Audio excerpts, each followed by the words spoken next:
पाइखोंबदु इंगना नोकलगा कौरई लिगला थोइसनासु इंगना पाइखोंबा थोइसनादा यंगलगा नंगसे यामना हायरगा मखा तारक्तबी तुमिना लेसिनख्रे थोइसनाना ऐसे केदोरगे दाबुंग असी हायरगा नोकलमी पाइखोंबदु नोकफेत तमक तौरगा तुमिना गाड़ी एदु थौख्रे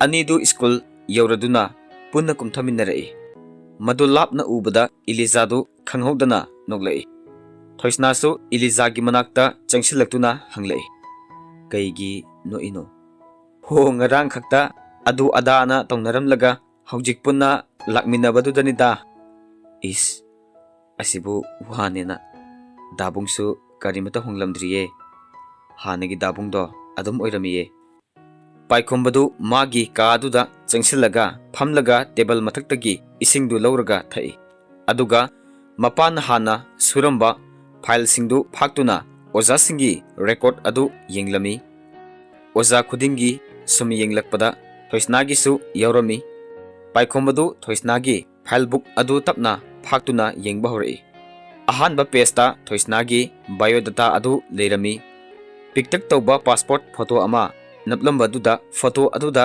मखुतना हाइफेट नालगा तपना नोगलई थोइसनाना यामना चमना कापा फोटोनी ngaksamda chuni macha ama yansilaga kapa photoni mahakna 12 lerkpa dwaida kapkiba photo oibana yamnasu angang malami paikombadu kari khallurabano khangde photo adu setat laga magi mani bekta hapsinkhre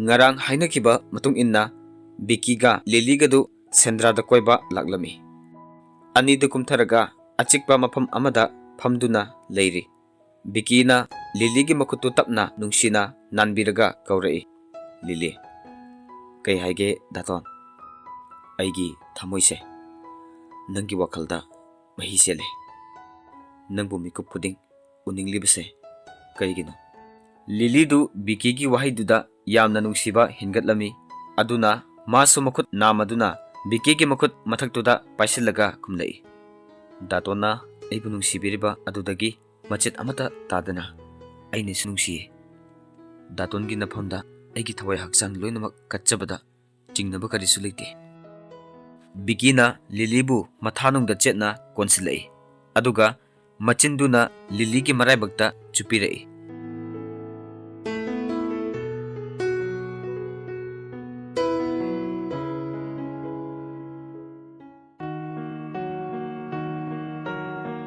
class मथंग मथंग तौनरी पाइखोंबगी अंगाउबगी वखल मिहुल अदु थुइसनाबु उनिंगबना लेबा ngamlaktre मागी रूमदुगी काचिंद थेलिबा टाइम टेबल अदुदा येंगलगा थुइसनाना करंबा क्लास लौरिबगी हाइबदु येंगलमी टेबल अदुदा येंगलगा 5th पीरियड ता थुइसनादु क्लास 10 गी सेक्शन ए दा तारमी पाइखोंबदु नोकफेट तौरगा क्लास 10 सेक्शन ए रोमदा यामना चिंगलेमना मखुत अनिमक पॉकेट हुमजिलगा खौरांगबा माइथोंगा लोइनना मोमो नोकलगा लाकलमी क्लास 10 गी रूम असि पाइखोंबगी रूम अदुदगी स्कूल अदुगी फिल अदु लांथोकलगा लेबनी पाइखोंबना माइथोंदा नोकफेट तौना लाकपदु प्रिंसिपल समुना उरमी अदुबु कैसु खंदना मासो अदुम लाई पाइखोंबना क्लास 10 मपा यौसिलकपा मतमदा थोइसनादु यामना मरु एबा चैप्टर केमिकल बॉन्डिंग ताकलमी केमिस्ट्री गी ओइनदी केमिकल बॉन्डिंग हाइरिबा टॉपिक असि यामना मरु ओइबनी स्टूडेंट सिंह अदुसु तुमिन्ना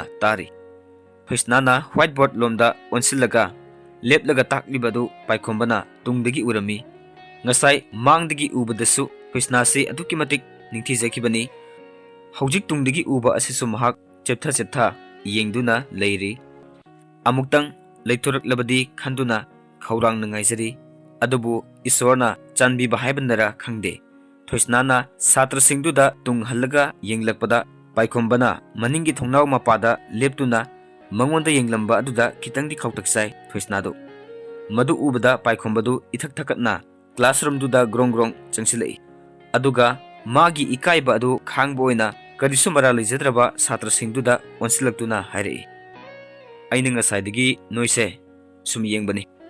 ꯑꯣꯖꯥꯅ ꯁꯤꯗ ꯂꯦꯞꯇꯅ ꯄꯔꯥ ꯇꯥꯛꯄꯁꯤꯗ ꯄꯨꯛꯅꯤꯡ ꯆꯪꯗꯕ ꯁꯥꯇ꯭ꯔ ꯈꯔ ꯌꯥꯎꯏ. ꯊꯣꯏꯁꯅꯥꯗꯨ ꯄꯥꯏꯈꯣꯝꯕꯒꯤ ꯃꯇꯧ ꯑꯗꯨꯗ ꯏꯪꯉꯛꯏ.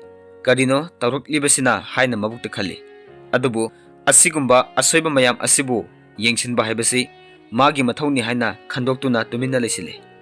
ꯄꯥꯏꯈꯣꯝꯕꯅ, ꯑꯣꯖꯥꯅ ꯇꯥꯛꯂꯤꯕ ꯄꯔꯥꯁꯤꯡꯁꯦ ꯅꯈꯣꯏꯅ ꯌꯥꯝꯅ ꯐꯖꯅ ꯄꯨꯛꯅꯤꯡ ꯆꯪꯅ ꯂꯧꯁꯤꯟꯕ ꯉꯝꯅꯕ ꯍꯣꯠꯅꯒꯗꯕꯅꯤ. ꯁꯥꯇ꯭ꯔ ꯑꯣꯏꯔꯤꯉꯩꯗ ꯏꯊꯛ ꯏꯔꯥꯡꯒꯤ ꯋꯥꯈꯜ ꯆꯦꯟꯕ ꯍꯥꯏꯕꯁꯦ ꯊꯥꯗꯣꯛꯀꯗꯕꯅꯤ. ꯁꯥꯇ꯭ꯔꯁꯤꯡꯗꯨꯒ ꯊꯣꯏꯁꯅꯥꯒꯁꯨ ꯄꯨꯡꯉꯛ ꯍꯦꯛ ꯉꯛꯏ. ꯄꯥꯏꯈꯣꯝꯕꯒꯤ ꯃꯔꯤ ꯃꯈꯣꯡ ꯁꯝꯅꯗꯕ ꯋꯥꯍꯩꯁꯤꯡ ꯑꯗꯨ ꯇꯥꯕꯗ ꯀꯔꯤꯅꯣ ꯍꯥꯏꯅ ꯂꯣꯏꯅꯃꯛ ꯈꯟꯖꯩ. ꯄꯥꯏꯈꯣꯝꯕꯗꯨ ꯈꯤꯇꯪ ꯏꯀꯥꯏꯕꯗꯨ ꯐꯔꯛꯂꯕꯁꯤꯗꯗꯤ ꯃꯍꯥꯛꯅ ꯉꯥꯡꯂꯤꯕꯁꯤꯡꯗꯨ ꯀꯔꯤꯅꯣ ꯍꯥꯏꯅ ꯈꯟꯊꯔꯛꯄꯗ ꯉꯥꯏꯍꯥꯛ ꯑꯃꯨꯛ ꯇꯨꯃꯤꯟꯅ ꯂꯩꯁꯤꯜꯂꯤ. ꯊꯣꯏꯁꯅꯥꯗꯨ ꯄꯥꯏꯈꯣꯝꯕꯅ ꯆꯞ ꯂꯦꯞꯇꯨꯅ ꯂꯩꯈꯤꯕꯗꯨꯗ ꯇꯞꯅ ꯏꯪꯅ ꯀꯧꯔꯛꯏ. ꯁꯥꯔ, ꯀꯔꯤ ꯇꯧꯕꯤꯕ, ꯀꯔꯤ ꯑꯁꯣꯏꯕ ꯌꯥꯎꯕꯤꯔꯒꯦ? ꯄꯥꯏꯈꯣꯝꯕꯗꯨ ꯋꯥ ꯃꯈꯥ ꯇꯥꯔꯝꯗꯅ ꯍꯥꯏꯐꯦꯠꯇꯃꯛ ꯊꯣꯏꯁꯅꯥꯗ ꯌꯦꯡꯂꯝꯂꯒ ꯇꯨꯃꯤꯟꯅ ꯊꯣꯛꯈ꯭ꯔꯦ. ꯁꯥꯇ꯭ꯔꯁꯤꯡꯗꯨ ꯄꯥꯏꯈꯣꯝꯕꯒꯤ ꯃꯇꯧ ꯑꯗꯨꯗ ꯇꯨꯃꯤꯟ ꯃꯆꯤꯟ ꯈꯨꯝꯂꯒ ꯅꯣꯛꯄꯁꯨ ꯌꯥꯎꯔꯤ. ꯊꯣꯏꯁꯅꯥꯁꯨ ꯏꯉꯛ ꯉꯛꯅ ꯀꯩꯗꯧꯔꯦ ꯍꯥꯏꯅ ꯈꯜꯂꯒ ꯂꯩꯍꯧꯔꯦ. ꯄꯥꯏꯈꯣꯝꯕꯗꯨ ꯇꯨꯃꯤꯟꯅ ꯃꯆꯤꯟꯗ ꯃꯨꯔꯨꯝ ꯃꯨꯔꯨꯝ ꯁꯣꯜꯂꯒ ꯊꯣꯛꯂꯛꯏ. ꯃꯁꯤꯒꯤ ꯅꯨꯄꯤꯁꯤꯒꯤ ꯍꯥꯛꯇꯛꯇ ꯑꯩꯁꯦ ꯆꯣꯞꯇꯅ ꯂꯣꯏꯔꯕꯅꯤ ꯑꯋꯣꯏꯕ. ꯀꯔꯤꯒꯤꯅꯣ ꯈꯪꯗꯦꯃꯤ, ꯑꯩꯅ ꯍꯟꯗꯛꯁꯦ ꯃꯥꯕꯨ ꯑꯁꯨꯛ ꯌꯥꯝꯅ ꯎꯅꯤꯡꯉꯛꯏꯕꯁꯤꯕꯣ. ꯄꯥꯏꯈꯣꯝꯕꯗꯨ ꯈꯟꯅ ꯂꯥꯛꯄꯅ ꯃꯥꯒꯤ ꯔꯨꯝꯗꯨꯗ ꯑꯃꯨꯛ ꯇꯨꯃꯤꯟꯅ ꯃꯈꯨꯠ ꯑꯅꯤꯗꯨ ꯈꯗꯥꯡꯗ ꯁꯧꯔꯒ ꯇꯨꯃꯤꯟꯅ ꯃꯪꯂꯒ ꯐꯝꯂꯤ.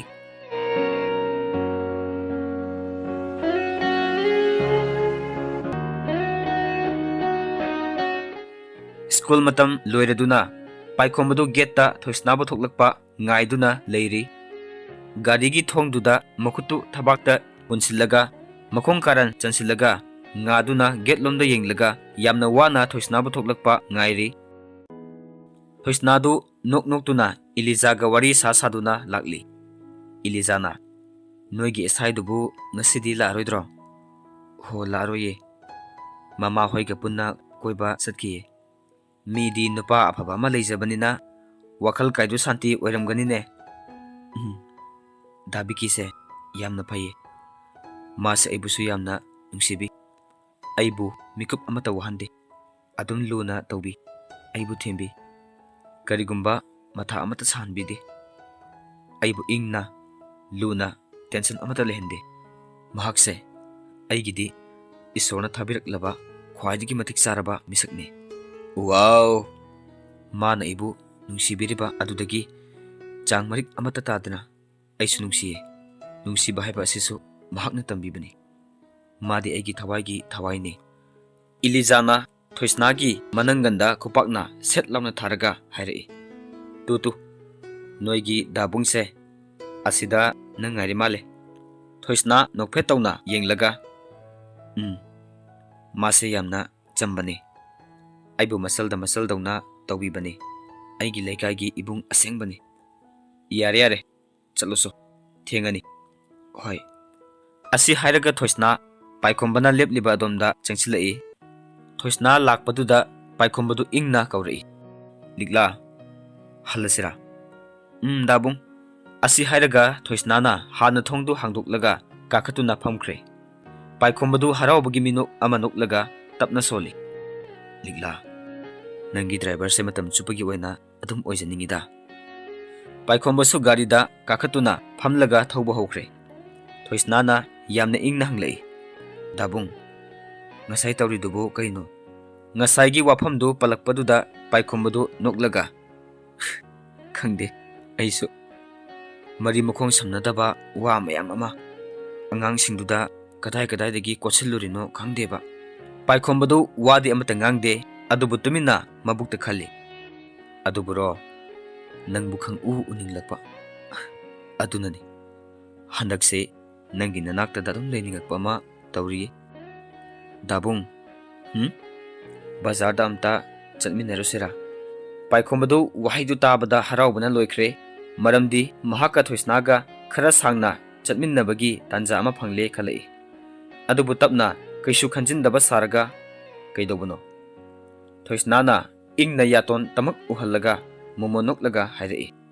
सारीसे खरा मले अदुना अमता लेगी तौबनी थोइसनागी अदुगुम्बा मिनोक अदुननी ngasi पाइखोंबगी थमोइदा करिनो खंगदना थोइसनागी मनाक्ता अदुम चिंसिलिबसी हौजिकसु मिनोक अदु उरुबदा पाइखोंबगी थमोइदु नानथरकपगुम तौरई पाइखोंबदु कैसु खुमदना तुमिन्ना अदुम येंगलगा लेख्रे थोइसनाना खरा कंतक कौरई दाबुंग पाइखोंबा खंगबोय करिबोय कइनु हे मसिबो खंगलाव हेक लाउरसिबो चलुसेबा को होइने चलुसे अदो मसुदी आई खनबीगी इस दाबुंगबु नुपीगी सारीगा खनबा हाइगेद्रने इस कईदौबगी हैरुदेबा खंगदे आइदी हुरेन दाबुंगना खनबदो फजद्रदि यारोइको ए येंगदे येंगुने असि हाइरगा अनिदु बाजारोमदा अमुक हाइगलई अदुबु ओंथोकपनी चानिंगमल्लसु लेक्तुना तोई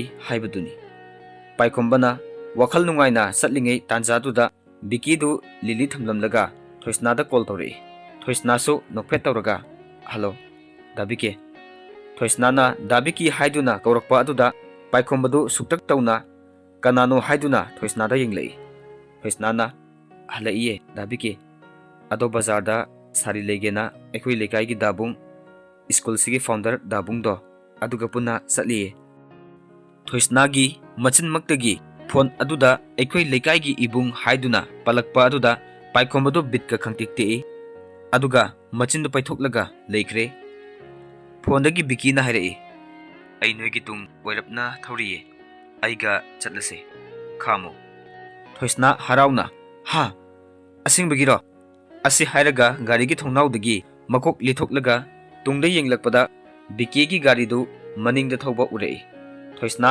नोकफेट तौरगा ममाय अमुक लेसिलक्तुना पाइखोंबदा हाइरई दाबुंग गाड़ी अमता खामबियो असिकक हाइरई पाइखोंबसु गाड़ीदु खरा मताय ओइरपना खामलई थोइसनादु गाड़ीदगी सत कुमथखरे अदुगा थोंग अदु अमुक थिंजिलगा मकोक लेसिलक्तुना हाइरई दाबुंग नंग सावरनो युमदा हनबिरो आइदो मागा ओइना चलगे असिकक हाइरगा मनिंगलोंदा गमगम सटख्रे पाइखोंबदु वागा अमता हेक ngang ngamhaude करिनो हाइनसु खली ngakpusu phawi पाइखोंबदु मचिंदा तपना तुमिने सोलई मा हाइबा हौजकिदुबो असि हाइदुना मनिंगदा हंदुना येंथोकलबदा थोइसनादु तुंगदा खामलिबा गाड़ी अदुदा नोकी काखतकिबदु उरे पाइखोंबदु मदु उरुबदगी मसादु करिनो खंगदबा अमा पिंग लाउख्रे मथंता प्रोक चाकलकपा अमा फावरई कदोमदगिनो खंगदना ममित अदुसु ngangsili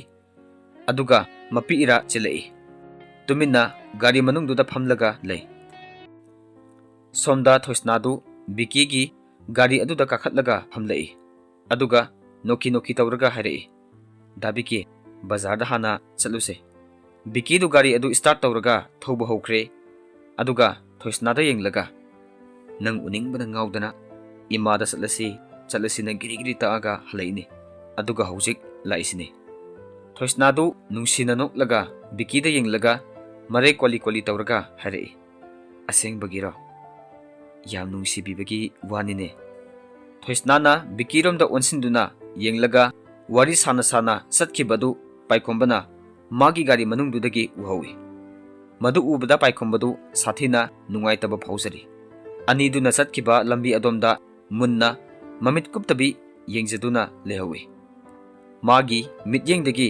वांगमलांद्रि फौबा चटलिबा गाड़ी अदुदा अदुम हेक येंगदुना ले मिथम अमता सोइतोकते थोइसनागी वाहैदुदा बिकीना यामना नुंसिबा सादुना माना हेक तौबा गाड़ी थौना थोइसनागी मखुत अदु चेतना पाइसिंदुना हाइरई नाहक याउद्रबा अैगी पुंसिबु पुंसि ओरिब्रा नाहक लेतबा मफमदा अइना मिकुप अमता पंथनिंगदे लमलानबा कनागी मित्येंग चंगलमगदरा पाखतsei थोय नंगबु थाजतबगी नते पाखतसदुना हाइबनी अैबु मिकुप अमता नंगी ननाक्तगी इंथोकपिगेनुको नात्रबदी ऐसे हिंगनी हाइबा थाजदे थोइसनादु बिकीगी वाहै खरा अदुना पुरा सुमथखरे हेन नुंसिबा पोखरे मासु मखुत मसा अमादुना बिकीगी मखुत मथक्तुदा नुंसिना पाइसिलई अदुगा तराव पांगलिबा मिसना अनिदुना नुंसिना येंगलगा हाइरई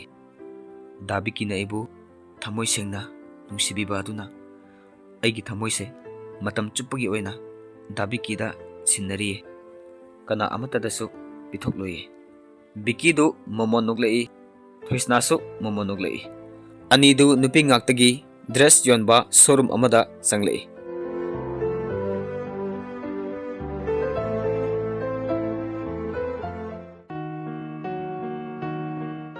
Paikhomba du tumina ngasai phamkibadudagi machi amata lengdre mabukta khalai liglana atopaga satkhraga aina kadigino asuk yamna wariba sauningliba hojik aina wariba se thamoini masina taklibasina karino aigi thamoiga magi thamoiga chanaraba sala Paikhomba ngayhak sum khalamlaga kari khalurabano khangde magi angauba mihul adu laktuna mathanta amuk momon noklei aduga gari adu start tawraga thawkre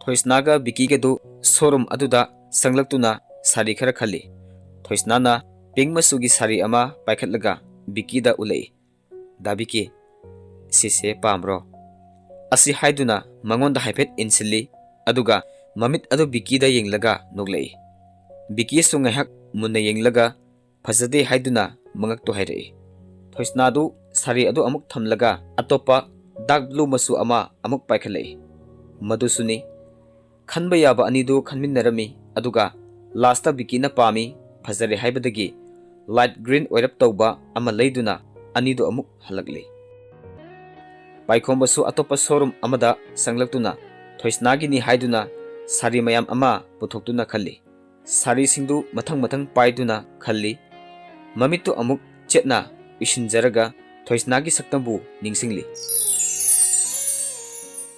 Thoisnagi patak tawba wanglap tawba sabani kuchuna ngauruk ngawi piktakna sangtak tawba maithongni magi saktambu mitmangda sangsang oina thoklakpugum tawrei Madu mayamdu ningsinglaga leiriba sari mayam adudagi orange color dagi kitang ngorunaba sari adu paikhalai sari adu yenglaga machinda tapna solai masibu pakadrane Paikhombana sari adu pairaga hagotlakpa matamduda magi mangmaktada nupi ama leptuna masu sari khanba adu urei leiriba nupi masa adugi sawang sada adu Thoisnaga haifet manai Madu ubada Paikhomba nokphet tawjarei aduga nupi adugi manakta tapna changsilaktuna yamna ingna kaurei isal kainomta nupi adusu taraduna mamai adu leithuraklaga hairei dada aibura Paikhomba yamna lemna